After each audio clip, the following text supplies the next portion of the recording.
തെക്കൻ ലെബനിലെ ഹൗള പ്രദേശത്ത് ഹിസ്ബുള്ള തീവ്രവാദ സംഘം മുൻപ് ഉപയോഗിച്ചിരുന്ന ഒരു തുരങ്കം തകർത്തതായി IDF അറിയിച്ചു.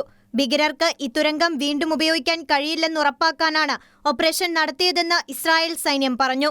യുദ്ധത്തിന്റെ തുടക്കത്തിൽ തന്നെ ഇസ്രായേൽ പ്രതിരോധ സേന തുരങ്കം കണ്ടെത്തി നശിപ്പിച്ചിരുന്നു.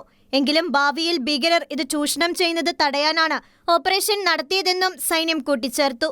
തെക്കൻ ലെബനിൽ ഹിസ്ബുള്ളയുടെ ഏറ്റവും ശക്തമായ അടിസ്ഥാന സൗകര്യങ്ങളുടെ ഭാഗമായിരുന്നു തകർത്ത ഭൂഗർഭ തുരങ്ക പാതയും ആയുധ കോമ്പൗണ്ടും. യുദ്ധസമയത്ത് ഇസ്രായേലിനെതിരെ വെടിവെക്കാൻ ഉദ്ദേശിച്ചുള്ള മോർട്ടാർ വെടിയുണ്ടകൾ ഉൾപ്പെടെ നിരവധി ആയുധങ്ങൾ IDF സൈനികർ തുരങ്കപാതയിൽ നിന്ന് കണ്ടെത്തി.